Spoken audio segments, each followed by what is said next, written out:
అలాగే నేనైతే గనక ఈ రోజు ఎపిసోడ్ 30 రివ్యూ అయితే చెప్తున్నాను. లైక్ ఏం జరిగింది మనకి ఈ రోజు ఎపిసోడ్ మొత్తంలో కూడా అని. సో మండే అనగానే మనకు గుర్తొచ్చేదే నామినేషన్స్ డే. సో ఈ రోజు కోసం చాలా మంది వెయిట్ చేస్తారు.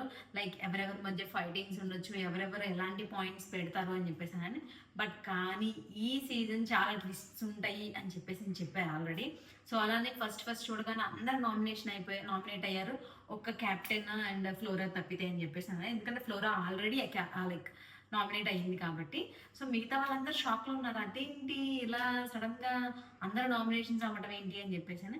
సో వెంటనే బిగ్ బాస్ ఏం చేశారు, ఇమ్యూనిటీ టాస్క్ అని చెప్పేసి అని పెట్టారు. సో ఆ ఇమ్యూనిటీ టాస్క్లో ఎవరైతే గెలుస్తారో వాళ్ళైతే కనుక సేవ్ అవుతారు, మిగతా వాళ్ళైతే కనుక లైక్ సేమ్ నామినేషన్స్లోకి వస్తారనమాట. సో అలా మనకైతే కనుక ఫస్ట్ ఒక పెద్ద బెడ్ అయితే సెట్ చేసి ఎవరైతే నామినేషన్స్లో ఉన్నారో వాళ్ళందరినీ బెడ్ మీద ఎక్కించేశారు. సో వాళ్ళందరూ డిసైడ్ చేసుకొని ఎవరినైతే ఫస్ట్ పంపించేస్తారో వాళ్ళు నామినేషన్స్లోకి వెళ్ళిపోతారు. బెడ్ మీద ఎవరైతే ఉంటారో వాళ్ళు చివరి గేమ్ వరకు ఉంటారనమాట. సో అలా అందరూ ఏంటంటే లైక్ బాయ్స్ కొంచెం స్ట్రాంగ్ ఉండేసరికి గర్ల్స్తో కంపేర్ చేసుకుంటే లైక్ మన Emmanuel, Kalyan, Bharani and demon వీళ్ళు నలుగురు ఏంటంటే అనుకొని సో ఫస్ట్ ముందు గర్ల్స్ని పడేసేద్దాం, తర్వాత మనకి ఏదైనా వస్తే అప్పుడు చూద్దాం అని చెప్పేసి అని అనుకున్నారు. సో అలా గర్ల్స్ మీదకి వచ్చారు. వాళ్ళు గర్ల్స్ ఏంటంటే ఆగారు అనమాట, అమ్మో వీళ్ళు మనల్ని గట్టిగా పడేస్తారు అని చెప్పేసి. బట్ శ్రీజ మాత్రం నాకు బాగా నచ్చింది. లైక్ తను వేరే వాళ్ళని పడేయడానికి చాలా ట్రై చేసింది. ఏది లైక్ దివ్యాన్ని పడేసే దగ్గర నుంచి ఏదైనా ట్రై చేసింది. తను కూడా ఇన్వాల్వ్ అవుదాం గేమ్లో అని చెప్పేసానని. సో అలా అందరూ కలిసి ఫస్ట్ అయితే కనుక సంజన గారిని పడేశారు. నెక్స్ట్ అయితే కనుక దివ్యాని లైక్ అన్నారనమాట. అక్కడ దివ్య కూడా ఎందుకు మీరు నన్నే చేస్తున్నారు, మీరు పాయింట్స్ చెప్పండి కావాలంటే అని చెప్పేసి అన్నారు.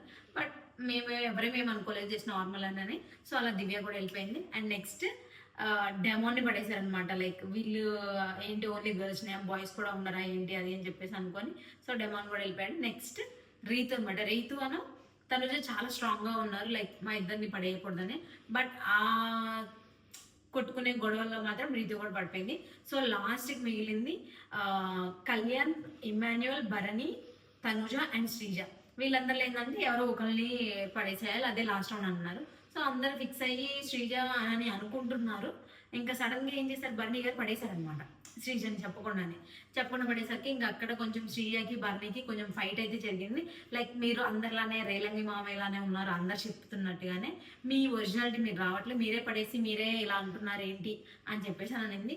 ఓకే, కొంతవరకు అయితే కనుక ఆయన ఎవరికైనా ఎవరి ఫేవరెటిజం వాళ్ళకు ఉండేది. ఇప్పుడు కళ్యాణ్ ఎలానో శ్రీజని ఫేవరెటిజం చూపించారో అలానే భరణి గారు, ఇమాన్యువల్, తనుజని చూపించారు, దాంట్లో తప్పేం లేదు. బట్ ఈమె ఏంటంటే నన్నే ఎందుకు పడేయాలని చెప్పేసి అయితే వాళ్ళు ఇద్దరి మధ్య చిన్న గొడవలు అనేది జరిగిందంటే. అండ్ లాస్ట్కి ఈ నలుగురు నేను అనుకున్న అలా ఉండేసరికి లైక్ వీళ్ళు నలుగురు నామినేషన్స్ నుంచి సేవ్ అవుతారేమో అనుకున్నా. బట్ కానీ వీళ్ళకి ఒక సెపరేట్ గేమ్ పెట్టారనమాట. ఆ గేమ్లో బ్రిక్స్ లాస్ట్కి ఎవరైతే కనుక బ్యాలెన్స్ చేసేసి లైక్ నీరు, నిప్పు అండ్ గాలి ఈ మూడిని బేస్ చేసుకొని ఎలా బ్యాలెన్స్ చేసుకొని ఎలా ఆడతారు, లాస్ట్కి ఎవరైతే బెల్ రింగ్ చేస్తారో వాళ్ళే విన్నర్ అని చెప్పేసి అన్నారు. సో అలా లాస్ట్ వరకు అయితే కనుక భరణి, కళ్యాణ్ అండ్ ఇమాన్యుయల్ వీళ్ళు ముగ్గురు వచ్చారనమాట. సో ఫైనల్గా బ్రిక్స్ని బ్యాలెన్స్ చేసి మొత్తం చేసింది ఇమాన్యుయల్. సో ఈ వీక్ అయితే కనుక ఇమాన్యుయల్ అండ్ రాము వీళ్ళిద్దరు మాత్రం నామినేషన్స్లో వెళ్ళారు. మిగతా హౌస్ మొత్తం నామినేషన్స్లో ఉంది. మేబీ ఈ వీక్ మనం అస్సలు లైక్ ఎక్స్పెక్ట్ చేయొచ్చు, మేబీ డబుల్ ఎలిమినేషన్ ఉండొచ్చు అని చెప్పేసి అని. ఎందుకంటే ఈ వీక్లోనే మనకి వైల్డ్ కార్డ్ ఎంట్రీస్ కూడా వస్తాయి. అండ్ ఎవరెవరు వస్తారని చెప్పేసి నేను మిగతా వీడియోస్లో మీకు అప్డేట్ చేస్తూ ఉంటాను. సో అంతవరకు లైక్, షేర్, సబ్స్క్రైబ్.